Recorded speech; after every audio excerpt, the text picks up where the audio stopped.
¿Alguna vez abriste un cajón viejo y te sorprendió un objeto que te devolvió un verano entero de un solo golpe?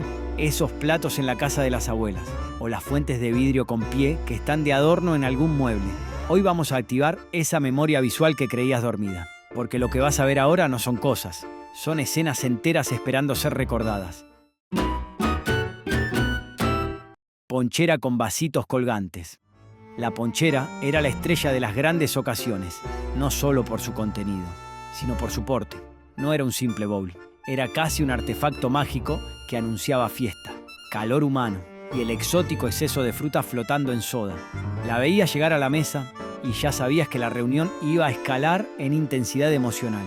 Aquella estructura redonda, pesada, de vidrio tallado, con sus vasitos colgando como campanitas festivas, tenía una presencia que imponía respeto.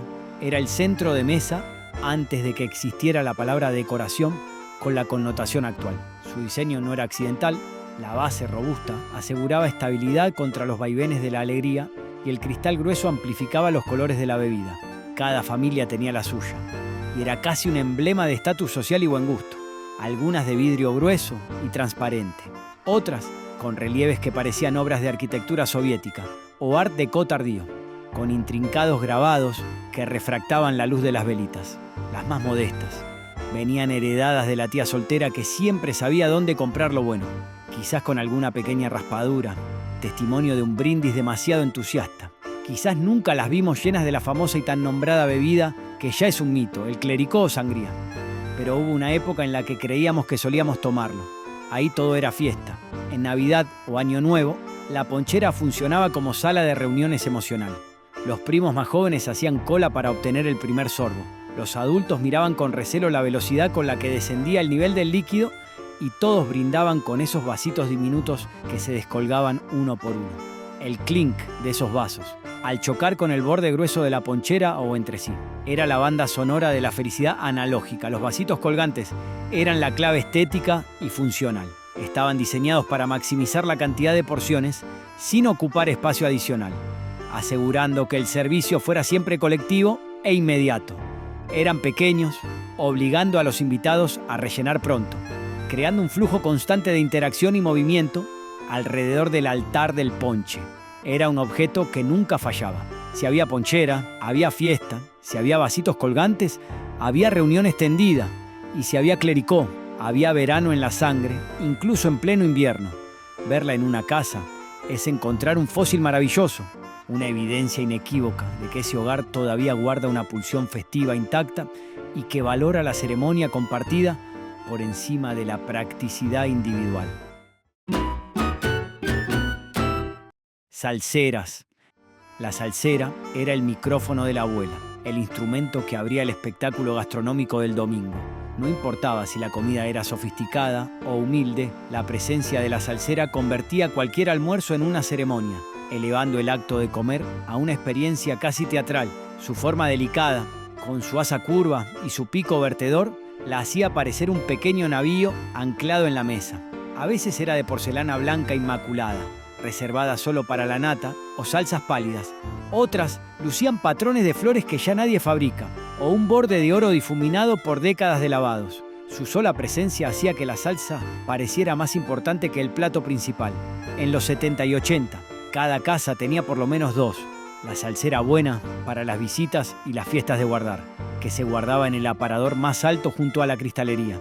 Y la salsera de batalla, la que sobrevivía a guisos espesos, al tuco kilométrico del domingo y a la crema inglesa improvisada que siempre se cortaba. Esta última, a menudo de cerámica más gruesa o acero, era la que realmente conocía la vida familiar. Pero el momento cumbre era el movimiento. Había que ver ese movimiento universal que todos recordamos. Inclinar la salsera a pena, con la muñeca firme y el antebrazo estable, para que ese hilo perfecto de salsa cayera sobre los fideos, los ñoquis o el trozo de carne. No podía ser un chorro, tenía que ser un hilo.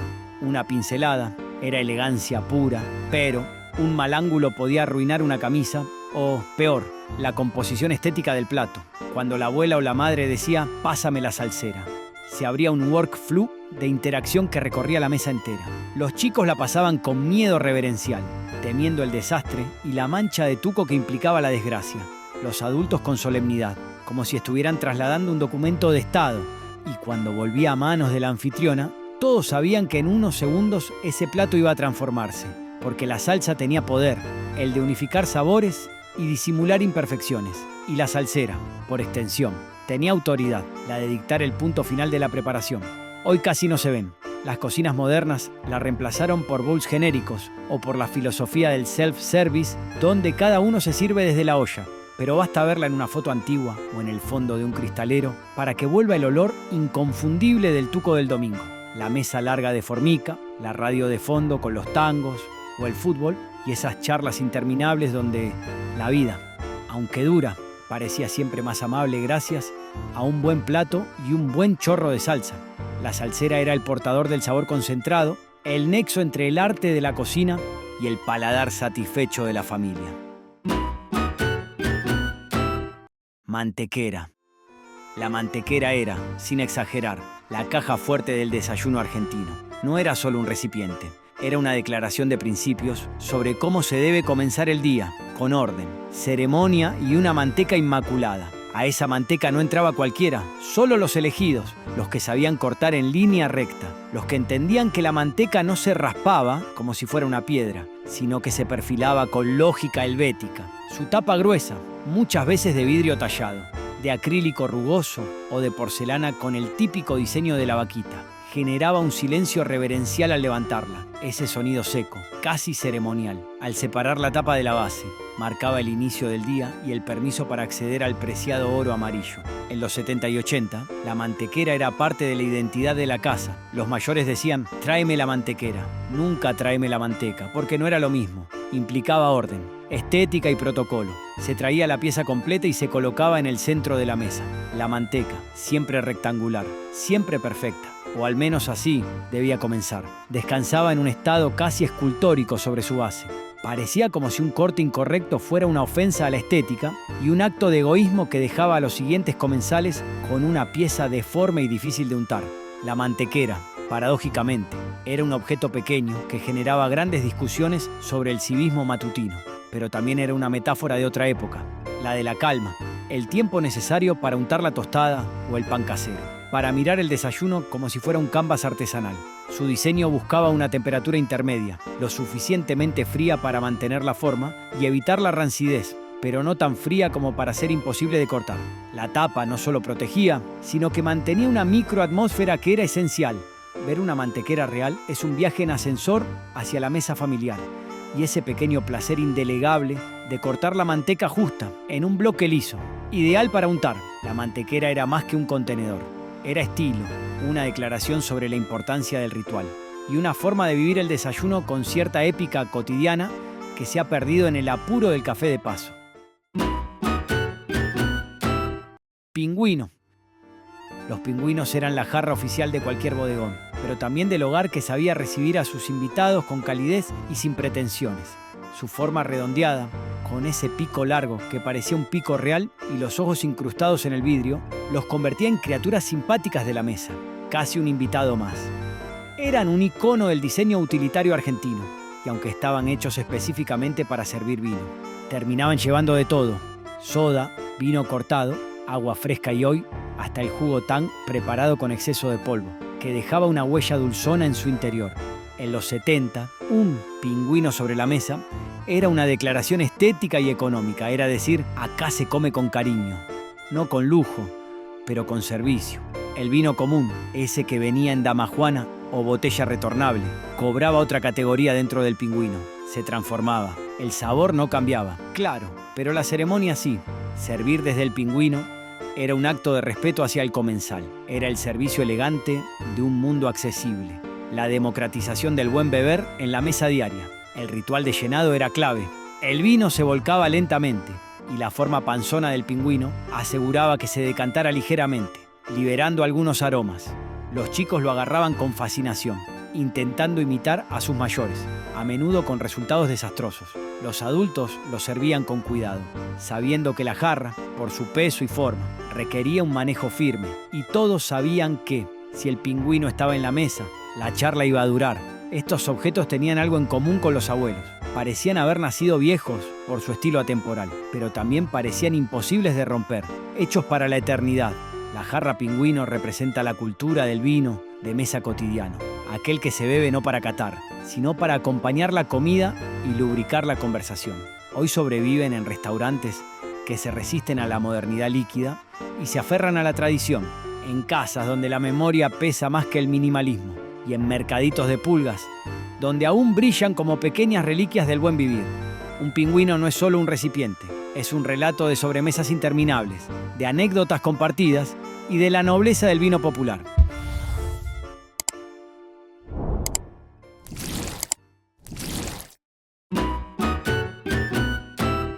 Sifón esmerilado. Pocos objetos concentran tanta argentinidad como el sifón.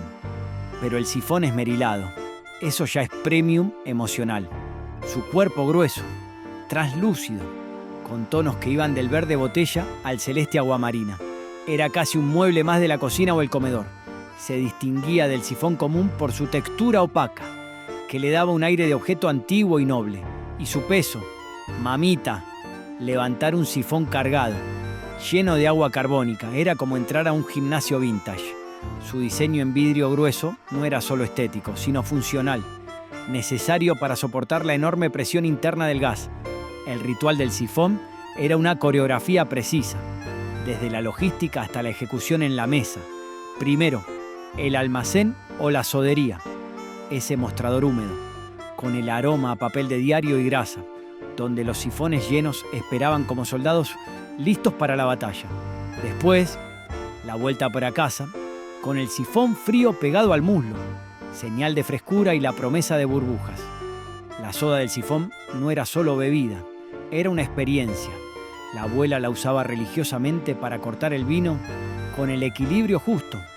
El abuelo para preparar los aperitivos, el ferro o el cinar, y los chicos para hacer burbujas clandestinas que siempre terminaban con el sifón mal colocado y una pequeña inundación en la mesa.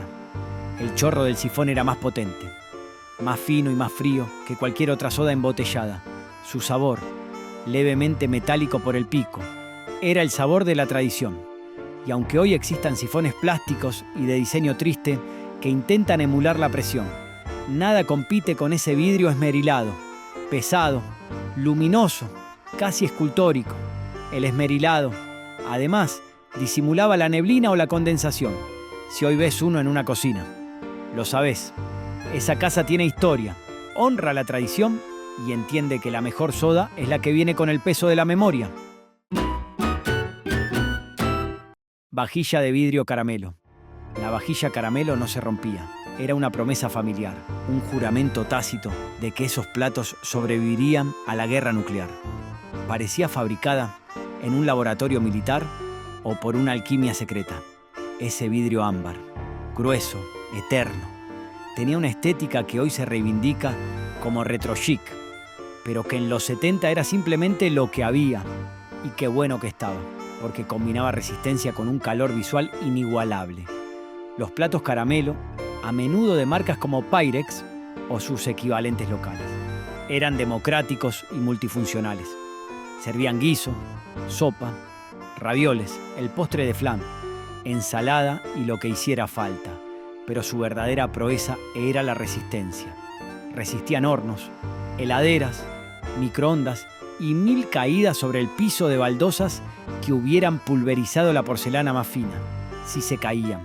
El ruido era un tunk sordo, no un crash de quiebre. El único peligro real era un cambio brusco de temperatura, que podía generar un quiebre limpio, casi quirúrgico. Ese color sepia o ámbar se convertía en una especie de filtro Instagram natural para cada comida. Todo lucía más cálido, más hogareño, más real, como si la luz dorada del atardecer estuviera siempre sobre el plato. Era el color de la tierra, de la cerveza, de la dulzura caramelizada. Algunos diseños tenían grabados intrincados, con motivos florales o geométricos que le daban un aire de sofisticación. Otros, apenas una textura en el borde, pero todos compartían ese brillo cálido que hacía sentir que la mesa familiar era un refugio contra la intemperie del mundo. Eran el epítome de la vajilla de batalla con dignidad. Eran los platos de la vida real, no los de la foto.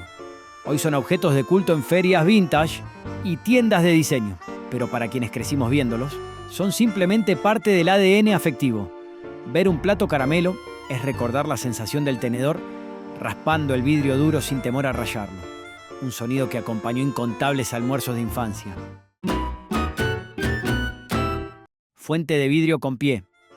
La fuente de vidrio con pie era, sin discusión, la reina de los postres y la pieza más arquitectónica de la mesa.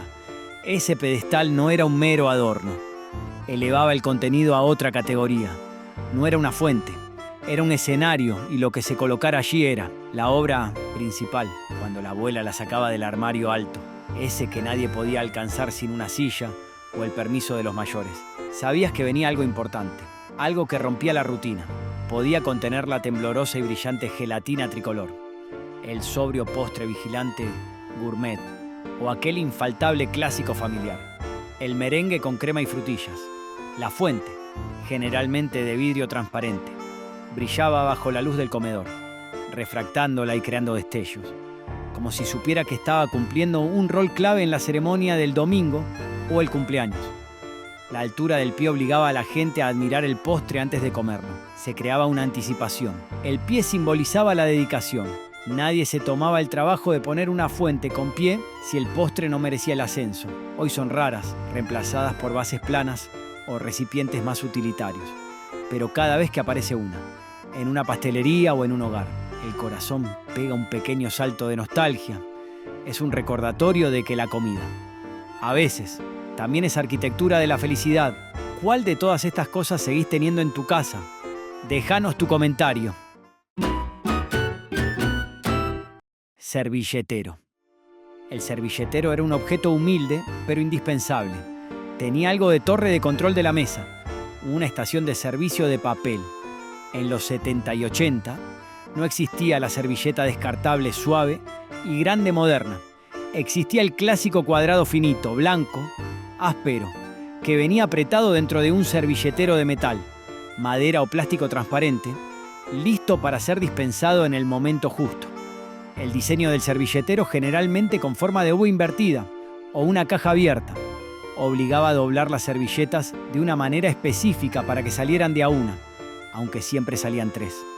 En muchas casas, era el primer objeto que un niño podía manipular sin causar caos, aliviando tensiones. También era el que siempre se caía, produciendo un sonido metálico agudo contra la mesa, un ruido tan familiar como el de los cubiertos. Un detalle crucial: había servilleteros que eran publicidad ambulante. Venían con propagandas de negocios de barrio, almacenes, farmacias, ferreterías, casas de repuestos. Esos eran los influencers de la época. Un marketing de cercanía que se aseguraba que el logo de la farmacia San Roque estuviera presente en cada tuco del domingo. El servilletero era, a su manera, un pequeño monumento al comercio barrial y la vida cotidiana. Bolsa de plástico de mandados. La bolsa de mandados no era de plástico, era de malla elástica de hilo o nylon. Era un ícono urbano y la predecesora de la conciencia ecológica moderna. Esa malla se estiraba como un versículo bíblico, casi indestructible para recibir lo que fuera: botellas retornables, frutas, verduras, hasta la compra semanal completa. Su capacidad de estiramiento era asombrosa, permitiendo transportar cargas mucho mayores de lo que su apariencia ligera sugería. Era ecológica sin saberlo, pues se usaba hasta el hartazgo. Fuerte sin alardearlo y práctica sin pedir likes. Se la lavaba y se la colgaba para el siguiente uso. Las madres salían con ella al brazo, como quien lleva un portafolio corporativo. A veces volvía vacía y plegada en un bolsillo. Otras, llena hasta deformarse, con las frutas marcando relieve a través de la red. Pero siempre cumplía. Hoy, verla colgada en un gancho de la cocina o doblada prolijamente es como ver una fotografía de la Argentina pre-supermercado, cuando la compra se hacía en el almacén de la esquina y la relación con el vendedor era personal, no anónima. La bolsa de mandados es el símbolo de la durabilidad y la funcionalidad simple. Fuentes metálicas. Las fuentes metálicas, o bowls grandes de acero inoxidable, eran el tanque de guerra de la cocina, de acero inoxidable. Servían para mezclar la masa del pan o de las pizzas, donde el metal frío ayudaba al levado, marinar la carne, guardar la ensalada en la heladera, preparar el budín en baño María o, su uso más noble, recibir las milanesas recién salidas del aceite, con ese ruido crujiente al caer sobre el metal. Tenían una particularidad, el sonido. Ese cling brillante y resonante del metal al chocar contra la mesada de mármol o azulejos es tan argentino como el mate. Y esa luz plateada que reflejaba la lámpara de tubo fluorescente daba a la cocina un aire de laboratorio improvisado o de nave espacial culinaria. Eran la infraestructura del menú familiar. La batidora de mano chocaba contra sus costados con el máximo estruendo. Se usaban como tapa, como fuente de horno, como lavatorio improvisado, indestructibles, infinitas. Si una fuente metálica tenía una abolladura, no era un defecto, era una medalla de honor. La prueba de una vida de servicio culinario. Representan la nobleza de la herramienta simple y el corazón funcional de la cocina. Cada uno de estos objetos fue parte de la cultura material que sostuvo nuestra identidad, porque la cocina no era solo un espacio, era un escenario de amor, ruido, hambre, risas y discusiones eternas. Y aunque muchos de estos tesoros ya no se fabriquen, siguen vivos en nuestra memoria, listos para volver a iluminar el pasado cuando los invocamos. Si te gustó este paseo por los elementos más vintage de nuestras cocinas, te invito a que veas 12 productos extraños de los años 70 sin los que no podríamos vivir.